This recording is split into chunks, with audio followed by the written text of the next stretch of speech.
But I just my goal is he's dying over there. My goal is to stay motivated. Oh, That's what I want from 2019. I just did quite a bit of spontaneous combustion. Let me put some on the fork just so I can have like an experience. Oh. Yeah, that's mine. What about you?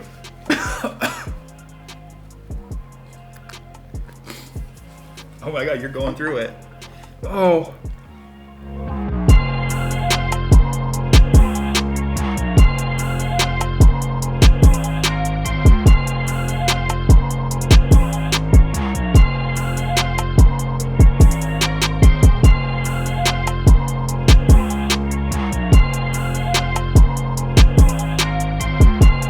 Okay, welcome to Monson Made This. Today is going to be a little bit different than normal. As you can see, we have a lot of hot sauce here, and that is because we are doing a Hot One style video today, and we're going to be interviewing Michael from Monson Made This.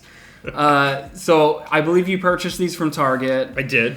We're not entirely sure where they fall on the Scoville rating. We couldn't find any information on that. It's just like a contest kit where it's like you have 10 and you challenge yourself, but we're not sure. Right. We're not exactly sure What the audience is to know what the heat level is. So hopefully they're not a total bust and there's actually some really hot stuff in here. In case these are weak, we kind of have some insurance, and Michael purchased these for Ass Blaster, Hot Sauce from Hell, Spontaneous Combustion, Hot Sauce from Hell, Devil's Revenge. And all of these are listed at 1 million or more Scoville. It says it contains 1 million Scoville capsicum. Or something. So we know those are going to be pretty hot. Yeah. So if these are a bust, we're going to, I guess, default to those. Well, we'll work up to them, I guess. We'll work up to them. We're eating the hot sauce on these mandarin morsels without the mandarin, so they're essentially just little nuggets. Yeah, they're mandarin morsel wings, you know. Who says a wing has to be a wing? All right, well, I guess let's not waste any more time and let's get into these questions. Are we going to start at the bottom or are we going to start in the middle? You decide. How much do you want to blow out your palate right now with this hot sauce? I think we have about 20 questions, so let's just start. I'm hungry also. So let's start in the beginning. Start at the beginning. Yeah. Okay, and we'll see how much I'll get hot sauce going while you prepare the question. Okay. This is the green chili hot sauce, which is very mild. So, if you've been watching this channel for a while, from the beginning, you probably know that Michael was once a teacher. So, the first question is, how long did you teach for, and what did you teach? Shoot, I gave you a fork also.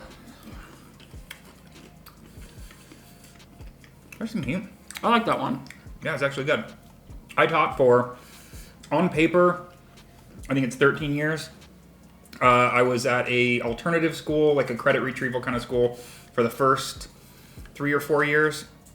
And then I transferred to a... You were in like a trailer, right? Yeah, I mean, I was at a few different locations, but I basically gave Scantron tests to kids while I was earning my master's degree in education, and then I ended up transferring to a comprehensive high school. I taught English. I taught English 9 or 9th grade English for quite a few years, and then by the time I finished teaching, I was teaching AP Language and Composition and Creative Writing, which was kind of the top. That was pretty much, I felt like, all right, these are the best classes I could ever teach. You had maxed out your potential. I feel like I maxed out my potential. So. Did you quit teaching for YouTube? Short answer is no. You want to move up to this one? Yeah. Are we going to... So you did not stop teaching to start a career on YouTube? Why? Why not? I had started my channel... I don't know, like I feel like it was a few months before. Did I start teaching the year before my last year of teaching? Or sorry, did I start YouTube before? I don't remember exactly. You tell me. Right, asking the interviewer. Right. By the way, sorry, what is this one? Spicy barbecue. Spicy barbecue. Again, no idea how hot this one is. These are basically just good sauces at this point. There's really actually, that was really good. Not that much heat. Why is your channel called Monson Made This? Wait, I didn't answer that previous question. Well, answer this one and that at the same time. So basically,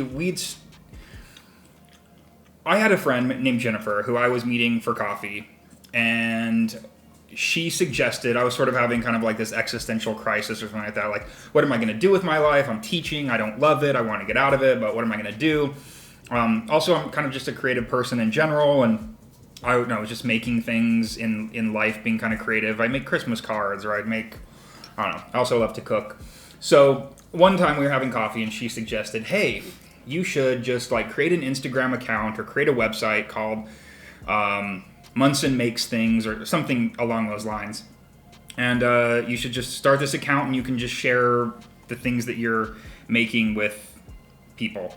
So I went home from coffee that day and I created the Instagram account Monson Made This as a way to just have a general outlet for sharing things that I'd created with the world. And I put like 3 or 4 things out there. And then it was at that same time, it was early July, I think 2016 now. Terrible with time, or like with time frames. But I went vegan, started cooking vegan food, took a picture for my Instagram account, and it was the first thing that I'd ever made, which was Lauren Toyota's. It was on Hot for Food. It was a crab cake, but made with artichoke hearts. And so I took that picture and then I was like, oh wait, I'm going vegan. And this is now a vegan food account.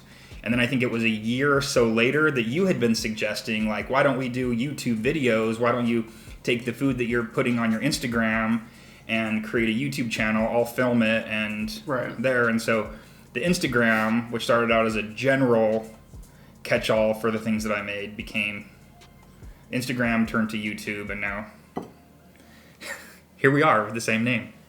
Here we are. So Monson Made This. It exists because of Instagram. And Chipotle, huh? Chipotle chili.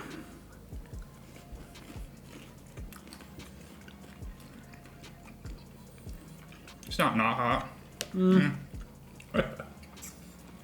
Fairly disappointed in the heat so far. But the flavors, I have to say, if you bought this hot sauce, not sponsored.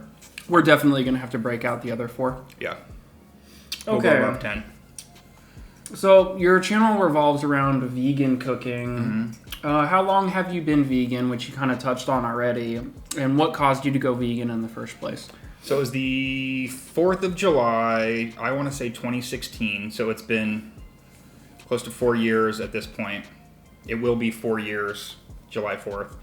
I've talked about it on this channel a few times, but I had gone to the doctor's office, done a bunch of blood work. It turned out that I had high blood pressure, high cholesterol.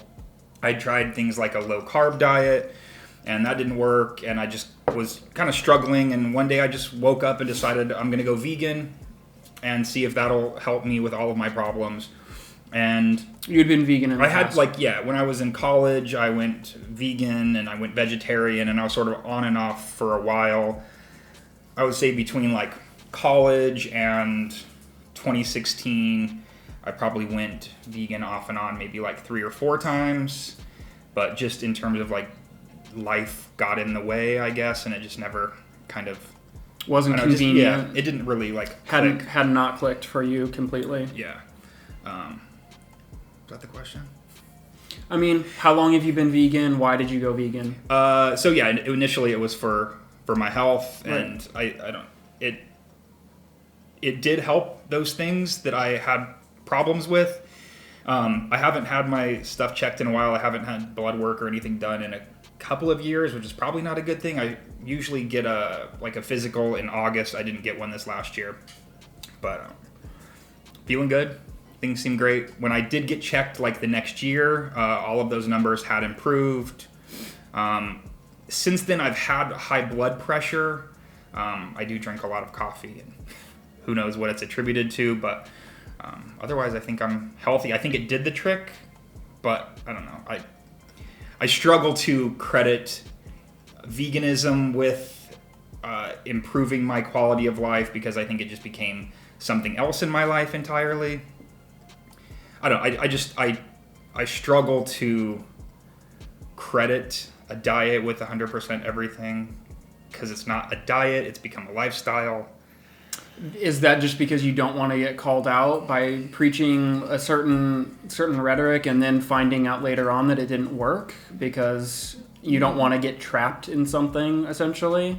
I think it's easy for you to say, hey, this is helping me, and then something might change, and then all of a sudden it's like you're labeled like a fraud or a fake because... I think the issue is that when I went vegan, it was on the cusp of things kind of changing, right? It became way more mainstream, and it was, prior to like me going vegan, a really easy way to clean up your diet because there weren't any like store-bought options. The things that were available weren't very good. You did essentially have to have a whole food plant-based diet in order to be vegan, just kind of by default. So it kind of did make it a little bit easier to eat quote-unquote healthier. I just don't think that's necessarily the case anymore. And there's a difference between veganism, not eating animal products, which is a lifestyle, versus a diet, which is restricting other things that might be more beneficial to health. It's a very complicated answer. Yeah. What flavor is this? This one is jalapeno pepper hot sauce. Again, right. Very generic names on these.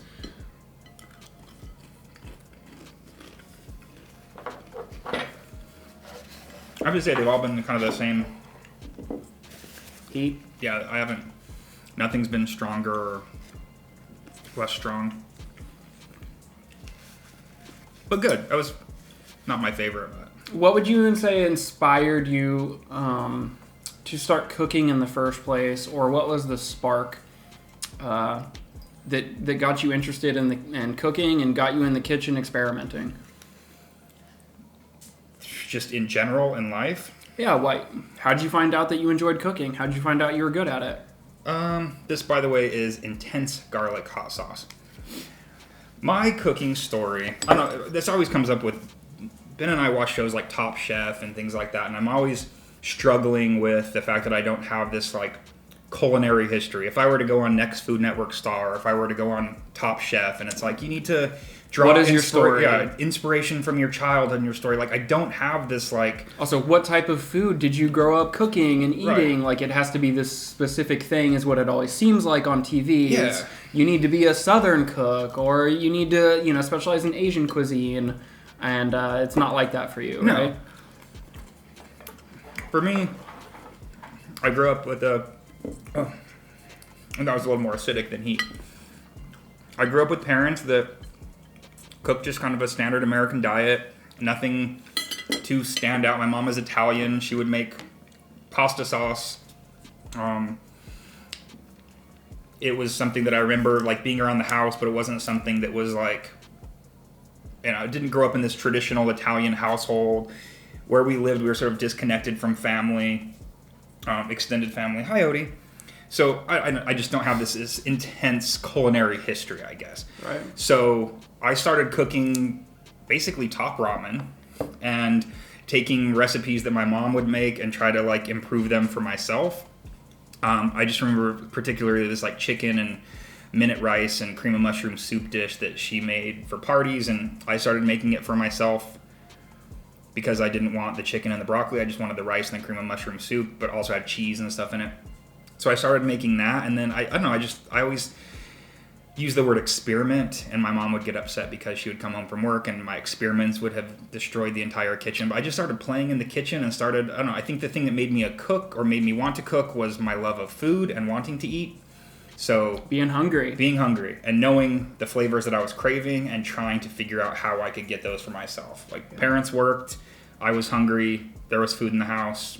And I definitely have firsthand experience that has not changed at all. You do not repeat the same dishes. You are very much always trying to make something new and not just cooking the same 10 things over and over, which can be frustrating when you want to have something that you've had before that was really good. But I also understand the need to constantly reiterate and change things up. It's almost as if, like, if I've made it, not that I've mastered it, but that I've done, I can check it off. And there are some things that I go back to. And even there's like comments, like I just saw one today. It was like, oh, this almond bacon is so good. I want to make this for a Christmas present. I was like, oh yeah, I forgot about almond bacon. Like, that was so delicious. Like, it's just not something that I'm always constantly just chasing some sort of craving or chasing hunger and trying to make something that satisfies that. And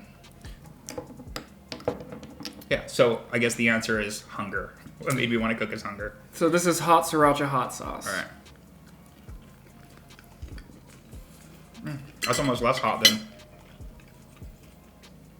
Yeah. So how many are we up to? Hi, Odie. Can you wait a little bit, buddy? We have 4 of the set left. Yeah. Looks like we're going to be blowing it out. We're definitely going to have to blow it out. Hi, buddy. So this last year, veganism has definitely gained a lot more popularity. You're hearing about it, I feel like, all over the place. Guys, we're filming a video. What are you doing? Calm down. They get upset if they're not a part of it. So veganism's definitely gaining popularity. Stay down. Why do you think that is, and how do you feel about it becoming more mainstream? Tuffy, please. How do I feel about it being mainstream? So I think that the idea that veganism is becoming normalized is a great thing. I love that you can go to a fast food restaurant, and even like, just to kind of talk about Ben for a second here, he's a recent convert to vegetarianism, and one of the obstacles in his way was that there weren't any easy, quick options to just go to. And now that he has the ability to go to Burger King, Carl's Jr., Taco Bell, Del Taco, that it's just made it so much easier for him to not eat meat or not eat animal products. So I think it's a great thing, because now people that may have been interested in wanting to cut meat out of their diet or eliminate meat out of their diet, the options are available, and it's easy, and it's great. I love it.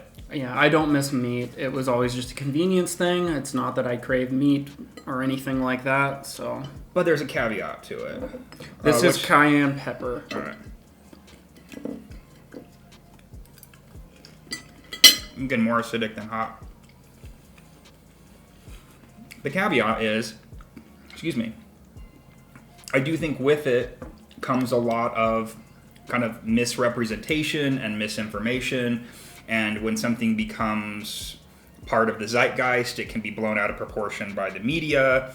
It can be attacked. You can get misinformation from not only like the vegan community, but then you have it from also the media. And I mean, talking about things like with the Impossible Burger being at Burger King and that causing such a disruption in the vegan community and having so many issues, and it being cooked on the same grill, and the fact that there was animal testing involved, or is it GMO? You know, there's like so many things that come along with any type of progress. And then you get a lot of attacks from Right. other vegans attacking people who are trying new things, but then are being called out. So as the vegan community itself becomes more normalized, you have this sort of internal combustion happening from the vegan community. Then you have these sort of peripheral, let's go ahead and taste this one. What was this one? The mango habanero hot sauce. Okay. Gotta love these totally generic names. Good flavor. No heat. I think this one's gonna creep a little bit. A little bit. So then to the periphery of veganism, you have whole food plant-based, and you have a plant-based diet, and you have documentaries like Game Changers and What the Health. I'm trying to think of all the other ones that are focused on veganism for health, but it's essentially a plant-based diet, which then you have people saying, well, are the Impossible Burgers healthy? Is Beyond Meat healthy? Is a burger healthy? You know, is it going to be better for you than this? And then you get this, again, another debate about what's presented to people as veganism, but then is interpreted as whole food plant-based diet, where people see it in a different way. And you have that definite distinction that needs to be made between a plant-based diet and veganism. So that brings me directly into my next question then, is how do you feel about all of these vegan meats that are now hitting accessible restaurants for the mainstream? I think they're amazing. I think that it's exactly what we need in order to have progress. As a vegan community, we need this access because we have the ability to essentially convert more people, or to show people that it can be normalized. But again, with that comes the backlash from within the community, from outside the community, and no one's going to be happy 100% of the time with everything. Before we get into fiery habanero, I think we need to answer a few more questions. Okay. What is your favorite type of food to make? Or what is your favorite type of dish? If it's not a certain type of food, what's your favorite dish or genre of food to make? I would say, like, in terms of the ones that I want to master because I love them the most are things like Thai food. Like, I love Thai food. Okay. It's like my favorite restaurants to go out to. So I would love to be able to master those flavors in my own home. And I would say, like, if I'm pulling out ingredients from the cupboard, I'm going to pull, like, the liquid aminos or, like, a soy sauce. I'm going to pull out things like sesame oil, lots of garlic. So those flavor profiles, like a teriyaki type of flavor profile is what I really go to, the sweet, salty. I do like things with a lot of heat, but I don't know, I love also pasta. I feel like if I'm trying to figure out, like, oh, what are we going to make for dinner? It's like, well, I can make a pasta and, like, variety of different sauces. So I think those, basically something with a carb, with a sauce and some sort of protein in there somewhere. Where do you get most of your inspiration for recipes or the dishes that you want to make? I pretty much exclusively follow, like, food content on Instagram and YouTube, and I try to look at places that aren't necessarily in the vegan realm for inspiration. Constantly looking to veganize dishes. I'm looking at things that I liked as a kid, dishes that I liked before going vegan, and trying to say, like, okay, how can I have that now? So I think my inspiration comes from foods that I've loved that I want to make vegan, or foods that I see out in the wild that aren't vegan that I want to be able to make into vegan food. Gotcha. Let's try this fiery habanero.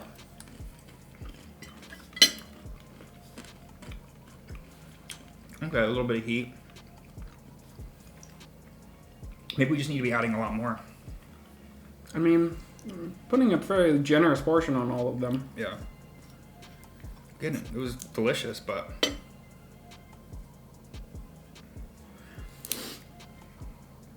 So would I recommend... That was your question, right? Would I recommend this salsa or this hot sauce pack from... If you're not a person that likes spice and you want to do a spice challenge, this would be great for you. I think it would still be too much for the average person if you don't like spice, because it's all warm. Yeah.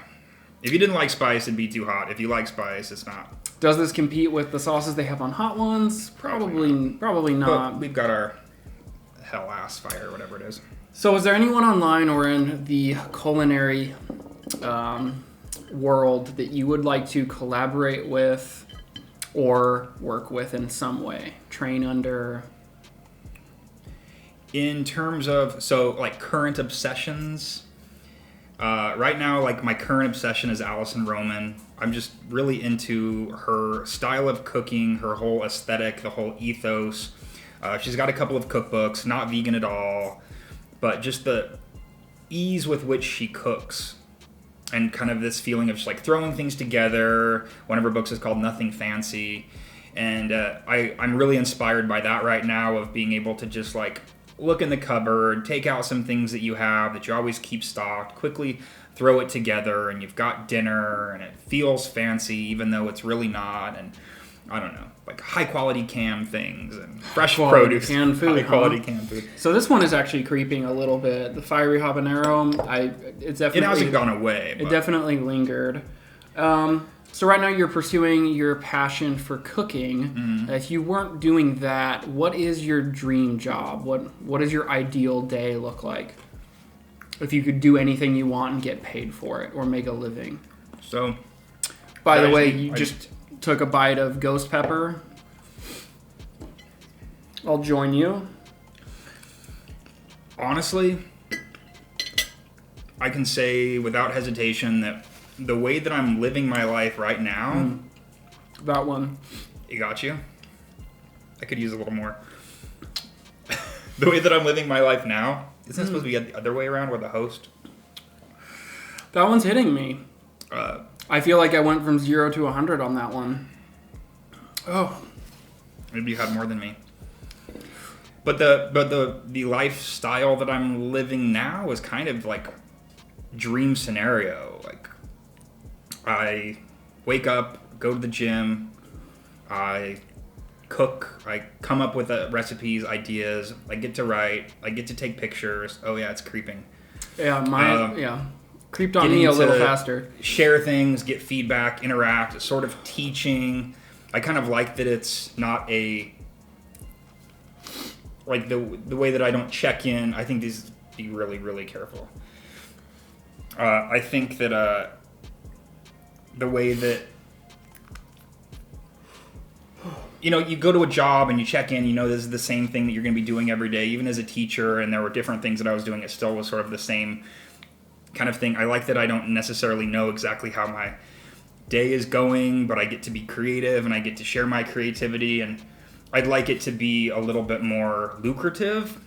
Well, I feel like I heard you say in the past that you would like to almost be a personal shopper or a personal chef in a way that you could sort of create unique one-off meals for people and obviously get paid. Yeah, there's a lot of it, you know, like creating some type of meal, you know, sort of like a purple carrot, or what are they called? Like blue apron. Like vegan style. Yeah, which in a way I'm kind of doing that, just not sending people the food.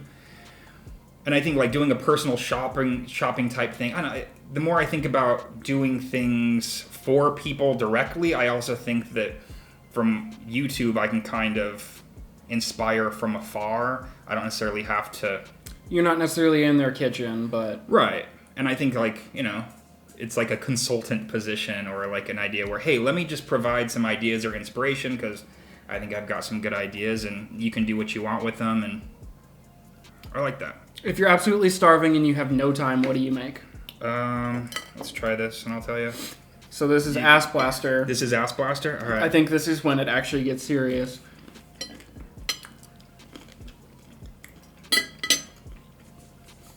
I'm afraid that I'm not tasting it, and that scares me. I'm not either.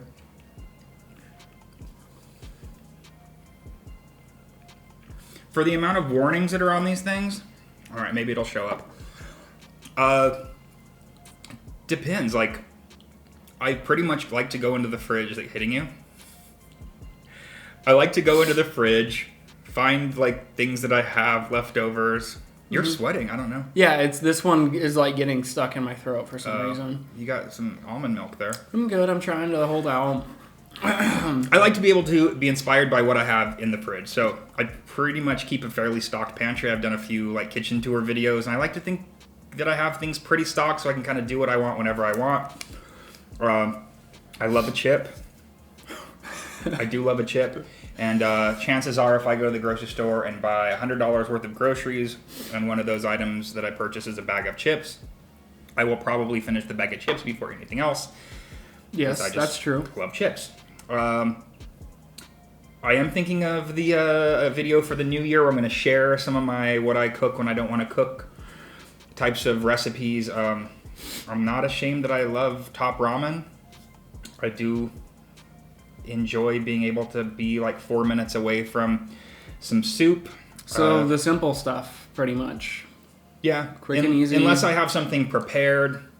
Like today's lunch was leftovers from yesterday, an experiment that I made that wasn't a perfect experiment, but it made for a great wrap today. It's usually what it is, like whatever I make, and then I have it as a wrap. Had to restart the cameras. Last question I asked was, what are you lacking in your kitchen, or what would your dream kitchen setup be? Yeah, I just want a stove in like an island so I could like face the camera. I don't know, it's very much just YouTube centered.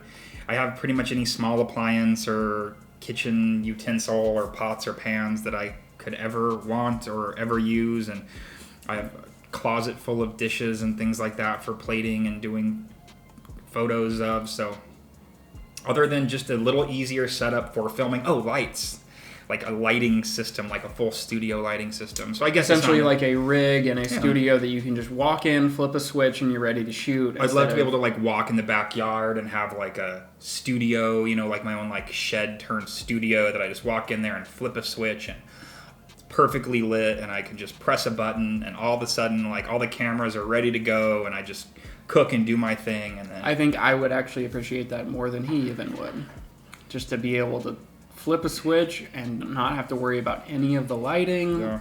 not even really any of the camera positions other than obviously the handheld stuff. Okay, so do you ever find yourself getting caught up in the numbers and the rat race of social media? How important is that stuff to you?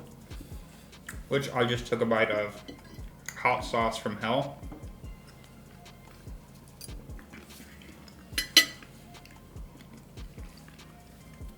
The numbers are, I'm not going to say they don't mean something. You know, it's definitely, like, for better or worse, a method of self-evaluation. And I do get validation from seeing how many views a video has or how my subscriber count is going. Right. Also, the fact that there is monetization and those views do equal financial stability for the channel. I do get kind of caught up in it. I don't feel like I let it guide my content, though. Which that one wasn't hot. That was not from hell. I don't let it. I mean, who is it? Not Liza Koshy. Was it Liza Koshy? No. Dichi rhymes with Peachy. Sarah Dietschy? Sarah Dietschy. She had that, like, podcast that you were listening to, and she was like, "Oh, when I create videos, I do 2 for them, 1 for me," right? Like 2 videos for the content that she thinks her viewers want, and then 1 that's more personal to her. And I don't think I've, like, made a conscious decision to make videos for what people want and then a video for what I want, or separating those. I think it's all kind of what I want, and hopefully people benefit from what I've made. Or if I'm, like, obsessed with something, like, oh my god, soy yogurt, it's the best thing ever, that's all I can think about, that's all I want, I need to make a video to show how I use soy yogurt or make soy yogurt because I'm going to be putting this in everything for the next couple of months. Yeah, I feel like you get on food trends and you get obsessive over specific things for a while. This one is spontaneous combustion. Okay. I hate to say it because it's kind of the whole point of the video, but the hot sauce just hasn't really been delivering, or maybe you and I have much high tolerances for hot things than we thought. Try spontaneous combustion. Let's actually follow that up with a question. Okay. If you had no limitations making videos, what would be different? I feel like we maybe already touched on that a little bit. Yeah, I would say it's probably financial. And we're people, we're humans. We have energy, we have laziness, we have times that we feel inspired, times that we don't feel inspired, times that we want to do things, times that we don't want to do things. We're not always on the same page, and that's neither of our faults. But did you eat that last one? Yeah. It's there, it's hot. I can feel it creeping up a little bit. So I guess the limitation, there we go. The limitation I see for myself is just sometimes the energy isn't there.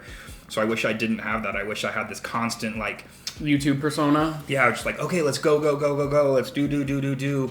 And it's just not always the case. Sometimes you just don't feel like doing it, you know? Sometimes you just want to be lazy. And so I wish I could override that all of the time. But at the same time, I feel like I've already kind of found a balance for myself of creating and enjoying the creation. That one leaves your mouth hot. And I do wish it would maybe... I want to blame things like the space isn't perfect, the lighting isn't perfect. But it's never that. But it's never that. But that becomes the excuse. So I would say it's not that stuff, it's me and... yeah, my tongue's like a little bit... I think I might take my first sip of Really? almond milk. Sort of like a metallic taste in my mouth. So speaking of YouTube, is it currently paying the bills? And are you happy with the platform? Technically, as of basically the payout that'll happen in a couple of days, it will officially be the first time the bills will be covered, meaning the bills for the home. And the next one is going to be Hot Sauce from Hell Devil's Revenge. It's not necessarily making me live this baller life. You know, we've got the Patreon, which it's been amazing having people support us through that. And the website is now monetized, so I make a few dollars from that. I don't think it's at the point where it's just like breaking even, but that's a good place to be. Where as a before it creator. was putting money in, essentially. Right. Just money going in. So it was about 2 years of like creating content with my own money and not really getting it back. And we're in a fairly privileged situation where our overhead is low, so that being able to make enough money to simply like pay the bills is cool. We do have some other financial things that we need to take care of, which it would be nice to have a little bit more for, but short answer is, as of this month, YouTube is technically paying the bills. What's the most challenging aspect of producing this content? I think it's kind of our, like you said earlier, motivation, it's just our, right? Our motivation, This is the last one? Not with that being the last one. We got a couple more questions. I do think it is, it's our motivation and making sure we're on the same page. It goes back to the Hot Ones quote about gigawatt energy and making sure that matches, and sometimes it just doesn't match. Sometimes our energy just doesn't match. And sometimes I'm depressed and I don't want to shoot, and you're ready to go and you're inspired, and then the opposite, and I'm ready to go and you have no energy to be in front of the camera. And so, that's it. Sometimes what was your highlight of 2019? I know it's hard to answer questions like that, but YouTube related, I would say it was like the oat milk video. And your first video, getting 100K and just having something kind of take off, and I would say even down to now, like saying that YouTube is going to pay the keep the power on this month. So like that's a highlight, something that I've worked on for a couple of years, or that we've worked on for a couple of years. That seems like it finally gives back. Even though, again, people have been supporting through Patreon, and people, by watching, there's the ad revenue. But it seems like it finally feels like it's a machine that's working and building up towards something. And it feels like we're in a place where we want to keep going because the return is enough to keep you, sometimes you enjoy it. You've always enjoyed it. Right. Which is why, again, what would I be doing different than this? Well, this is exactly what I want to be doing. Right. It's like kind of the perfect scenario.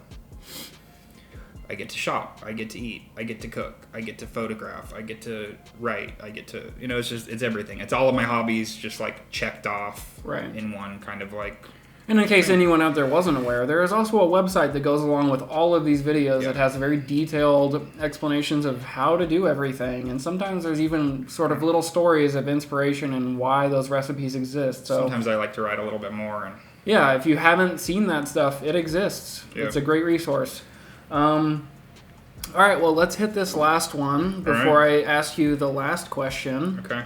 Hot Sauce from Hell, round 2, I guess. Devil's Revenge. Maybe we should have put more on.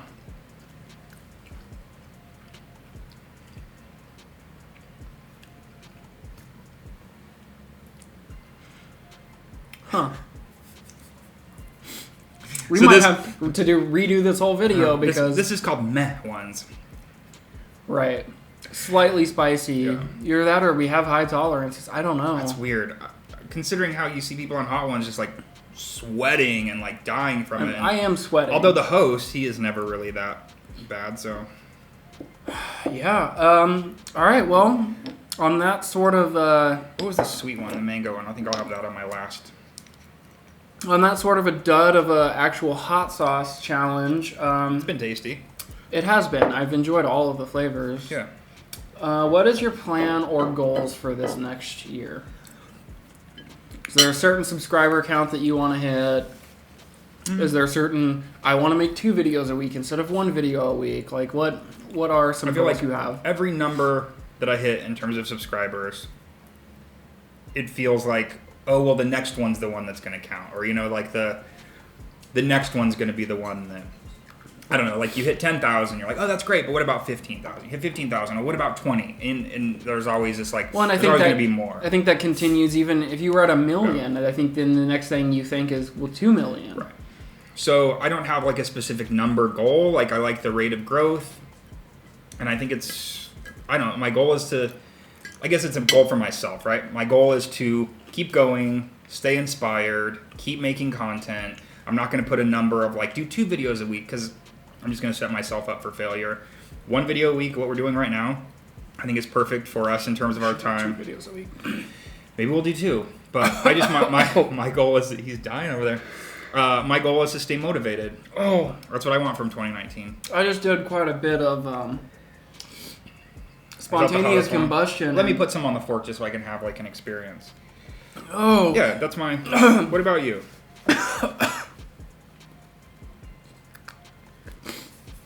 Oh my god, you're going through it. Oh. Maybe they should have all been shaken up? Maybe. Well, while I'm kind of over here going through it, what's your why don't you close this off by doing what they do on Hot Ones and look into that camera and say anything you need to say to the people that you want them to know? Oh, well, I say thank you for watching. Thank you for those of you that have subscribed. Thank you for those of you that are just about to subscribe right now. Thanks for giving this a thumbs up. Normally this channel has recipe videos, and this is going to be the last video of 2019. Beginning of Tuffy, I don't know what he wants. Beginning of 2020, it's kind of just getting back to some basic recipes. I'm really interested in just doing some really simple things to help people transition, because that's what I'm here for, to give ideas and inspire. So stick around for 2020. Lots more great stuff to come. The pups, they won't stay out of the video, so they'll be around also. And yeah, just a big thank you to all of you that have helped in this past year. It's been amazing, and thank you to Ben for making the videos and editing them, and I'm very grateful. Yeah, here's some more growth. Give us any ideas, any input that you have below in the comments, things you'd like to see. Tuffy. Recipe videos are great, but if you guys like to see more diverse stuff, we can always do that. Yep. I think that's it. Oh, man, that one really got me. I'm ready to eat something spicy. Oh. All right, have a good one. Thanks for watching. Bye. Oh, how did that one hit me so bad and none of the other ones did? I don't know. I'm kind of weirded out that I didn't have any effect. Whew. That one did all of it. Hi, Marie.